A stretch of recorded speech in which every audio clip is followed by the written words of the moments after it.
Hay una casa en Ciudad Juárez que lleva casi una década cerrada. No la derrumbaron, no la vendieron, no la convirtieron en museo ni en escuela de música. La dejaron exactamente como estaba el día que su dueño murió. Las cortinas siguen corridas. El polvo se fue acumulando sobre los muebles, sobre el piano, sobre los portarretratos, y hay una cláusula en el testamento que lo explica todo. Nadie entra, nadie toca nada, nadie lee lo que está adentro. El nombre del dueño es Alberto Aguilera Valadez. El mundo lo conoció como Juan Gabriel. Y lo que está dentro de esa casa, según testigos directos que hablaron con periodistas de investigación años después de su muerte, es un archivo personal que el divo construyó durante décadas con una sola intención: que alguien, algún día, cuando ya no pudiera hacerle daño, contara la verdad. Pero eso no es todo, porque lo que se fue filtrando en los años posteriores a su muerte no es solo la historia de un artista con secretos sentimentales.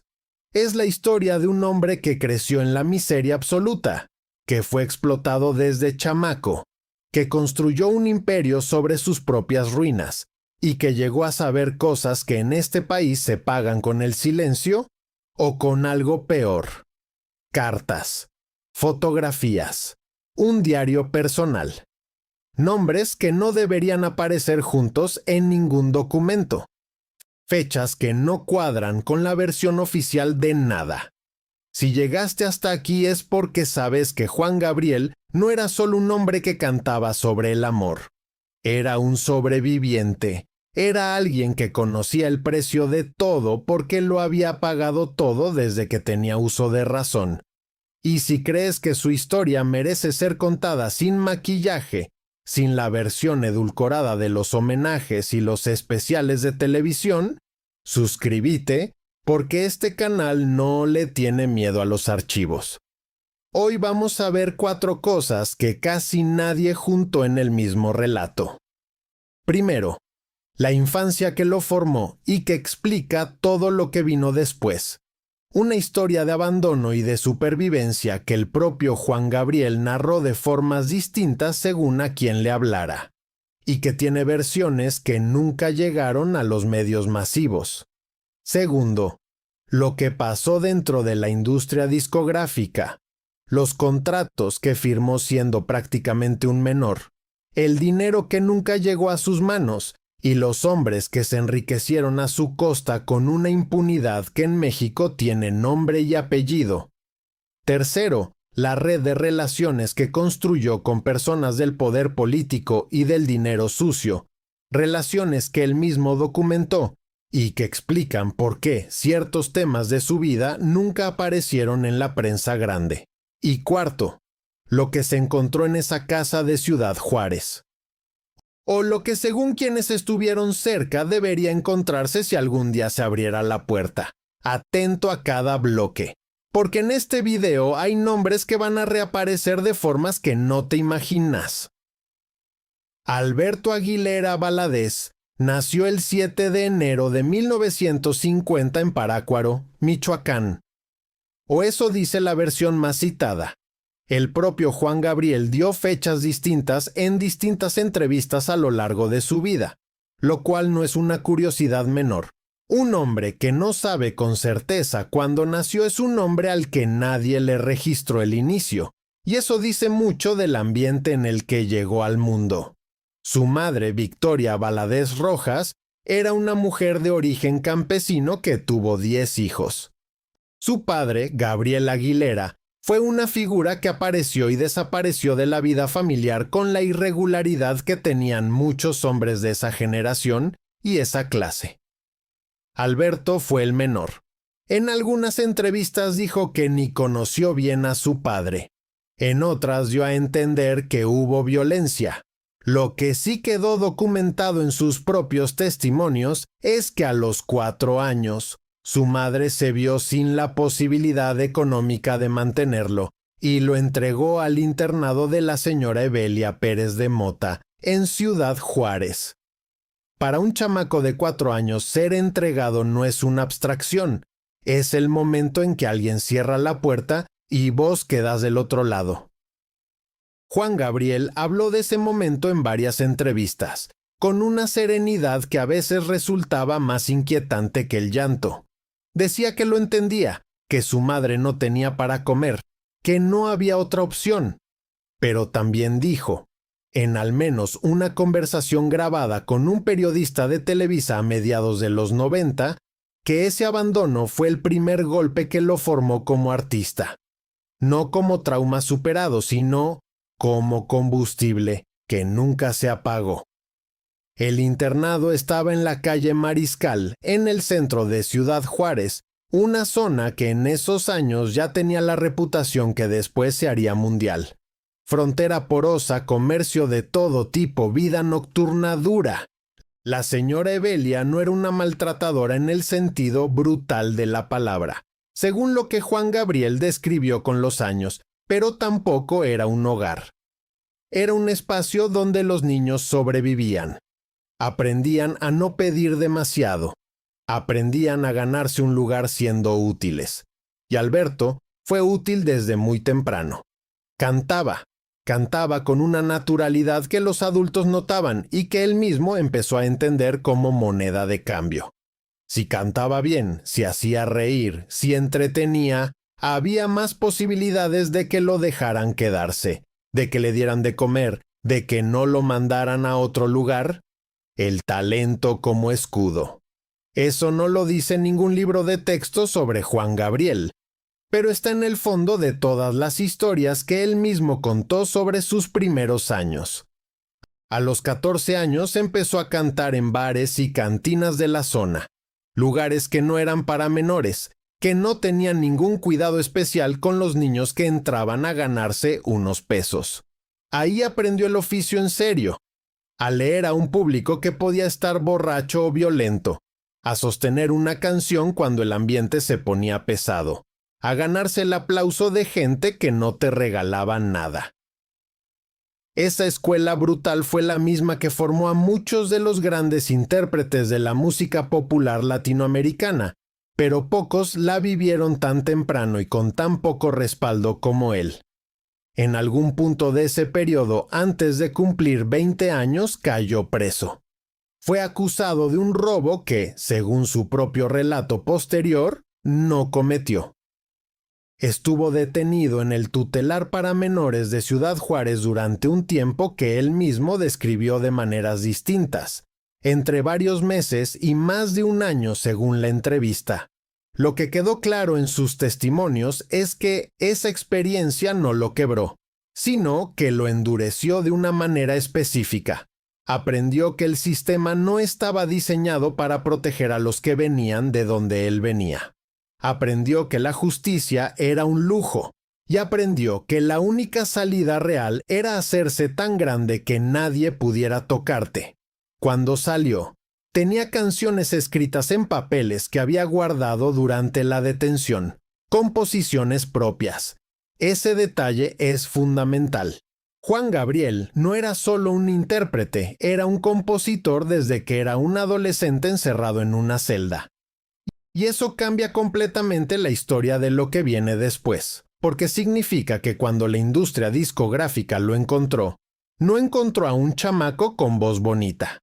Encontró a alguien que ya producía material, que ya entendía la estructura de una canción popular, y que llegaba al negocio sin ningún abogado, sin ningún manager de confianza, sin ningún adulto que le explicara qué estaba firmando. Ese fue el momento en que empezó el segundo capítulo de su vida, y también el primero de los abusos que iban a marcar las décadas siguientes. En 1971, Juan Gabriel grabó No tengo dinero. La canción se convirtió en un éxito casi inmediato. En pocos meses estaba en la radio, en los bares, en las casas. El público mexicano, que tenía un hambre real de música que viniera de abajo, que hablara de lo que ellos vivían, lo adoptó con una velocidad que tomó por sorpresa a la propia industria. Lo que no tomó por sorpresa a la industria fue la posibilidad de hacer dinero con él. Los contratos que firmó en esos primeros años son uno de los capítulos más oscuros de su historia, y también uno de los menos documentados, porque los documentos están en manos de las personas a quienes favorecieron. Pero periodistas de investigación que revisaron los archivos públicos disponibles y hablaron con exempleados de sellos discográficos mexicanos de la época, describieron un patrón que no era exclusivo de Juan Gabriel, sino que era la norma del negocio en ese México de los 70. Un artista joven sin educación formal, sin asesoramiento legal. Firmaba contratos que le cedían los derechos de sus composiciones a cambio de una suma fija. No regalías, no porcentajes, una suma fija, que podía pagarse de una sola vez o en cuotas y que a veces no llegaba completa. Juan Gabriel, según testimonios de personas que trabajaron con él en esa época y que hablaron con medios especializados años después, firmó acuerdos bajo esas condiciones en más de una oportunidad. Canciones que él compuso, que él interpretó, que él convirtió en éxitos, generaron durante décadas ingresos que no llegaron a sus manos, sino a las de personas que habían tenido la precaución de poner sus nombres en los contratos cuando él era demasiado joven y demasiado desesperado para leer la letra chica. Para un momento. Lee esto otra vez en tu cabeza.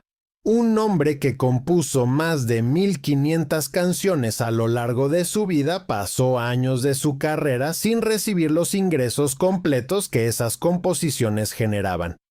Y eso no fue un accidente, fue un sistema. El nombre que aparece de manera más recurrente en este contexto es el de Discos CBS de México, que después pasó a ser Sony Music, no porque esa empresa haya sido necesariamente la única o la más predatoria, sino porque fue la que tuvo la relación más larga con Juan Gabriel y la que acumuló más material en sus archivos.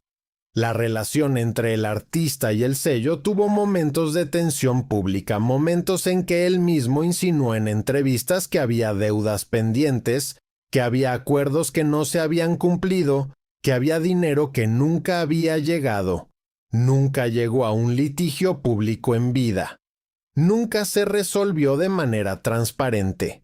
Lo que sí se sabe, porque él mismo lo mencionó en entrevistas y porque hay registros de ello, es que en algún momento de los años 80, Juan Gabriel empezó a tomar el control de su carrera de una manera que los sellos discográficos no veían bien. Creó su propia empresa, empezó a producir su propio material, empezó a negociar desde una posición que ya no era la de un chamaco sin abogado, sino la de alguien que había aprendido el negocio a fuerza de golpes. Ese proceso de recuperación de autonomía fue largo, costoso y en algunos momentos aparentemente peligroso en términos de relaciones comerciales y personales.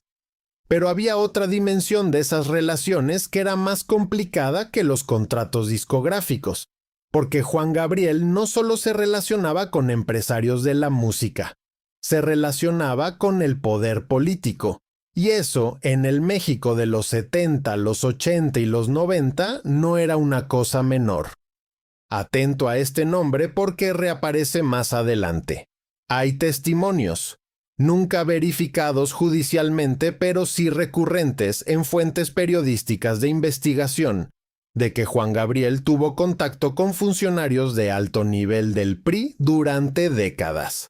No como víctima, como alguien que sabía moverse en esos espacios, alguien que entendía que en ese México había una economía paralela del favor, del silencio, de la palanca, y que había aprendido a navegarla. Lo que nadie sabe con certeza es exactamente qué favores se dieron y qué favores se recibieron. Pero lo que sí quedó documentado es que Juan Gabriel construyó su carrera en un país donde los artistas grandes necesitaban protección y donde esa protección tenía precio. Hay un periodo de la vida de Juan Gabriel que casi no aparece en las biografías oficiales y que sin embargo es fundamental para entender lo que vendría después. Los años 90, cuando su fama ya era continental, cuando llenaba estadios, cuando era quizás el artista de habla hispana más conocido del mundo, y cuando al mismo tiempo su vida personal era un campo minado. En ese periodo, según investigaciones periodísticas posteriores y testimonios de personas que trabajaron en su entorno, Juan Gabriel empezó a documentar, a guardar cosas, cartas que recibía y cartas que escribía pero no enviaba, fotografías, recortes de prensa con anotaciones de su puño y letra. Y según al menos 2 fuentes que hablaron con periodistas de investigación después de su muerte, un diario personal que llevaba con una regularidad sorprendente para alguien con su ritmo de vida. ¿Por qué documentaba? Esa pregunta tiene varias respuestas posibles, y probablemente la respuesta real sea una combinación de todas. La primera es la más sencilla. Era un hombre que había aprendido desde niño que nadie iba a cuidar su versión de la historia si él no lo hacía. En el internado, en las cantinas de Juárez, en los juzgados de menores, en los estudios de grabación donde firmó contratos que no entendía, siempre había alguien con más poder que él que tenía una versión diferente de los hechos. Documentar era una forma de defensa. La segunda razón es más específica y más perturbadora, porque sabía cosas que eran peligrosas. Sabía cosas sobre personas que tenían el poder de hacerlo callar. Nombres de políticos, nombres de empresarios, nombres de personas conectadas con el dinero sucio que circulaba en el México de esas décadas. No porque él fuera parte de esos mundos de manera directa, sino porque la fama es una forma de visibilidad que atrae a toda clase de personas, y porque en este país los artistas grandes inevitablemente rozan con el poder, y ese roce deja rastros. Hay una anécdota que circuló entre personas cercanas a él, nunca confirmada públicamente pero referida por múltiples fuentes de manera consistente, que en algún momento de los años 90, Juan Gabriel recibió una visita que no había solicitado. Personas que no eran de la industria musical. Personas que llegaron a hablar de ciertos asuntos con una cordialidad que en realidad era una advertencia.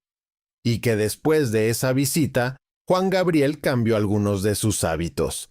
Empezó a ser más cuidadoso con lo que decía en público, con a quien se lo decía, y con lo que dejaba escrito. Si eso es cierto, y hay razones para creerlo aunque no haya prueba documental pública, entonces el archivo que guardó en la casa de Ciudad Juárez no era solo un diario personal, era un seguro, era la garantía de que si algo le pasaba o cuando ya no pudiera que nada le pasara, alguien tendría acceso a su versión de la historia. Respira antes de lo que viene. Porque la tercera razón por la que documentaba es la que nadie quiere nombrar con claridad, y es la que más hace temblar a ciertas personas cuando se habla de ese archivo. Juan Gabriel sabía exactamente qué le había pasado a lo largo de su carrera. Sabía qué contratos había firmado y cuánto dinero no había recibido. Sabía quiénes habían usado su nombre y su imagen para negocios que él no autorizó. Sabía quiénes se habían enriquecido con su trabajo mientras él construía teatros en Juárez con su propio dinero porque el Estado nunca llegó a donde él había crecido. Y guardó esos registros con una intención que no era la venganza, era el testimonio. La casa de Ciudad Juárez no es una propiedad menor. Es una mansión de varios pisos en una zona residencial de la ciudad, construida y amoblada según los gustos de un hombre que creció sin nada y que cuando tuvo dinero lo puso en lo que quiso sin pedirle permiso a nadie. Juan Gabriel tenía la costumbre de construir y remodelar sus propiedades de manera constante, añadiendo espacios, modificando ambientes, como si el acto de edificar fuera una extensión del mismo impulso creativo que lo hacía componer canciones. La casa de Juárez era especial entre todas sus propiedades. Era la ciudad donde creció, donde fue chamaco solo, donde aprendió a sobrevivir. Tenerla grande y propia era una declaración. Cuando murió el 28 de agosto de 2016 en un hotel de Santa Mónica, California, las circunstancias de su muerte generaron desde el primer momento una cantidad inusual de preguntas.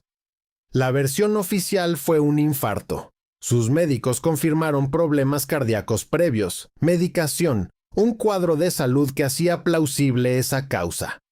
Nadie fue a juicio, nadie fue investigado, pero en los días, semanas y meses siguientes, algo llamativo empezó a pasar. Las personas más cercanas a él, las que podrían haber dado testimonios detallados sobre su estado de salud en los meses previos, sobre sus actividades, sobre las conversaciones que había tenido, fueron cerrándose. No de manera violenta, de manera gradual. Silencio. Y luego vino la cláusula del testamento. Los detalles exactos del testamento de Juan Gabriel no son públicos en su totalidad, pero lo que trascendió a través de fuentes legales y periodísticas es que hay disposiciones específicas sobre la casa de Ciudad Juárez que van más allá de lo habitual en un documento de este tipo. No solo se trata de quién hereda la propiedad, se trata de condiciones sobre el acceso al contenido de la propiedad, sobre qué puede hacerse con ciertos materiales que están dentro, sobre en qué circunstancias y bajo qué condiciones esos materiales pueden ser consultados o divulgados. Eso no es una cláusula de privacidad común. Eso es la arquitectura legal de un secreto. Lo que nadie discute es lo siguiente. Dentro de esa casa hay objetos personales que Juan Gabriel consideró lo suficientemente importantes como para protegerlos de manera específica en su testamento. Entre esos objetos, según personas que estuvieron en la casa en vida del artista y que hablaron con periodistas de investigación después de su muerte, están fotografías que nunca fueron publicadas. Cartas, algunas escritas por él y nunca enviadas, otras recibidas de personas cuyos nombres generarían titulares si fueran conocidos. Y el diario personal. El diario no es una novedad absoluta para todos los que rodearon a Juan Gabriel. Había personas que sabían que lo llevaba. Lo que no sabían o lo que no dijeron en vida de él es qué contenía exactamente. Pero hay referencias indirectas que permiten hacer inferencias. Una de ellas es la manera en que el propio Juan Gabriel habló, en sus últimos años, sobre la posibilidad de escribir sus memorias. No una autobiografía de consumo masivo con historias de superación y canciones bonitas, sino algo más honesto, más completo, más difícil de digerir para cierta gente. Esa autobiografía nunca apareció, pero el material para escribirla, según quienes lo conocieron, estaba guardado. Hay un detalle que merece pausa especial. Entre las fotografías que se menciona que están en la casa, hay imágenes de Juan Gabriel con personas que en ningún momento de su vida pública aparecieron relacionadas con él. Personas del mundo político, personas del mundo empresarial. Personas cuya presencia en una fotografía junto al divo en un contexto privado diría algo sobre la naturaleza de sus relaciones que sus versiones públicas no reflejan. En México, una fotografía puede ser más poderosa que un expediente judicial. Un expediente puede perderse, puede prescribir, puede archivarse. Una fotografía en manos de alguien que sabe cuándo y cómo usarla es otra cosa. Juan Gabriel lo sabía. Había vivido décadas en este país. Había visto cómo se movía el poder. Y guardó lo que guardó con plena conciencia de lo que estaba haciendo. Ahora la cuarta revelación, la más pesada, la que necesita que llegues hasta acá para que entiendas el peso completo de lo que significa. Hay una pregunta que nadie hizo de manera pública con suficiente seriedad en los años posteriores a la muerte de Juan Gabriel, y es la siguiente. ¿Por qué murió siendo tan rico y al mismo tiempo habiendo construido tan poco de lo que quería construir? No me refiero a la música. La música la construyó. Más de 1500 canciones, estadios llenos en 4 continentes, una influencia que sigue siendo activa y real décadas después de sus primeras grabaciones. Eso está construido. Me refiero al Teatro Noa Noa de Ciudad Juárez, que fue suyo, que él financió con su propio dinero, que él convirtió en un espacio cultural para una ciudad que el Estado abandonó a su suerte. Me refiero a los proyectos que anunció y que nunca se concretaron porque había fuerzas que no tenían interés en que se concretaran. Me refiero a los jóvenes a los que quiso apoyar y que en algunos casos no pudieron ser apoyados porque el entorno que lo rodeaba no siempre tenía los mismos intereses que él.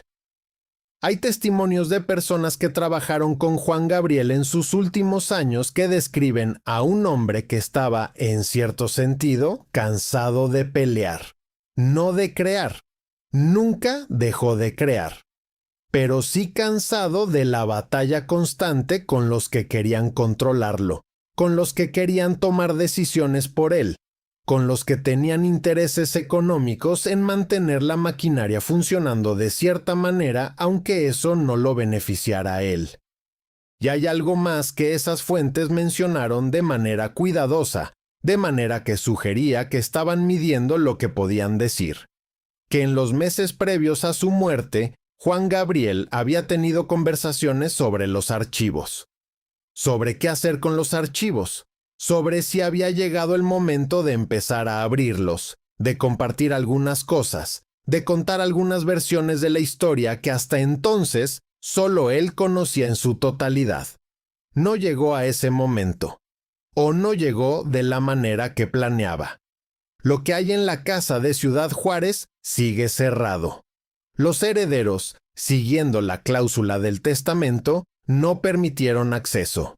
Y mientras eso siga siendo así, la versión completa de la historia de Juan Gabriel permanece incompleta de una manera que no es accidental. Pensá en lo que eso significa. No hablamos de secretos sentimentales, de amores no declarados, de relaciones que por razones de época o de contexto no pudieron ser públicas. Hablamos de documentos sobre el funcionamiento del negocio de la música en México durante décadas. De relaciones entre el arte y el poder político en un periodo específico de la historia de este país. De un hombre que supo cómo sobrevivir en un sistema brutal y que dejó evidencia de cómo ese sistema funcionaba.